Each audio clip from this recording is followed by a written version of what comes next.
Ashama harka fuunee akkam jirtu kabajamtoota hordoftoota caffee miidiyaa oduu yeroo kana qabannee isiniif dhiyaannee jirra. Hanga xumura oduu keenyatti nu faana turaa affeerraa keenya oduu waliin allaliseessaayi.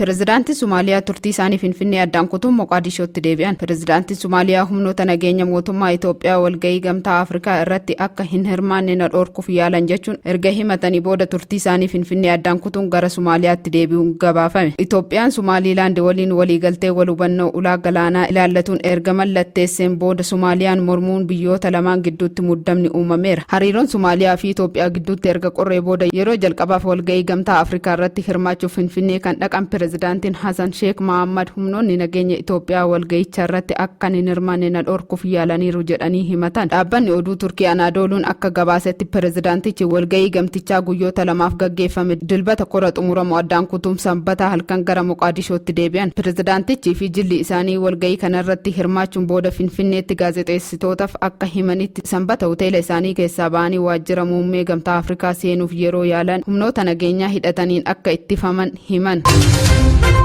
Itoophiyaan konferensii kana keessummeessuun ishee seera bu'uura dippiloomaasii idil addunyaa irratti hundaa'uun kabajaa fi eenyummaa biyyaalessaa ta'uu tajaajilli kominikeeshinii mootummaa beeksise. Akkasumas dhimmi mootummaan Sumaalee dhiyeesse kabaja keessummeessitoota Itoophiyaa waliin kan waliin simanne ta'uu ibsaniiru.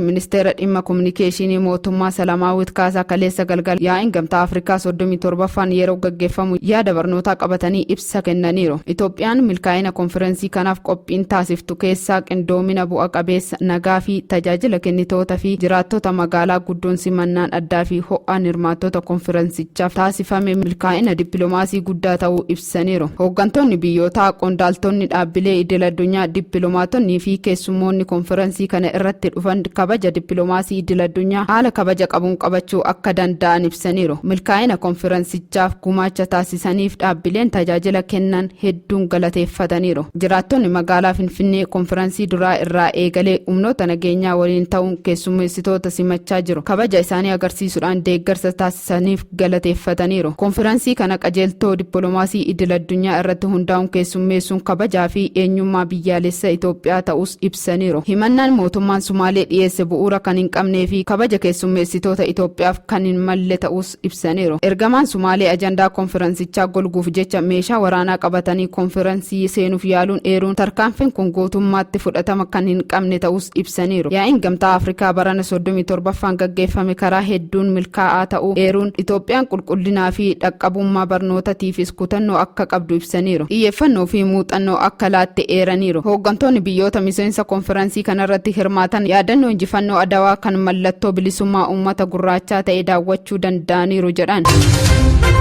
Itoophiyaa, Morookoo fi Aljeeriyaan dameewwan garaagaraa irratti tumsaan hojjechuuf walii galan. Itoophiyaa, Morookoo fi Aljeeriyaan dameewwan garaagaraa irratti tumsa waliin hojjechuuf walii galuu ministeerri dhimma alaa beeksise. Ministeerri dhimma alaa Ambaasaadar Taayyee Asqasillaaseen ministeera dhimma alaa Morookoo Naasir Burtaa fi kan Aljeeriyaa waliin dhimmoota waloo irratti marii taasisaniiru. Morookoo waliin damee qonnaa fi qindeessa qonnaa irratti tumsaan hojjechuuf walii galamuun ibsameera. Aljeeriyaa waliinis dhimmoota waloo fi waltajjii gamlameenii qopheessuun tumsa biyyoota lameenii caalmatti cimsuuf walii galamuun himameera.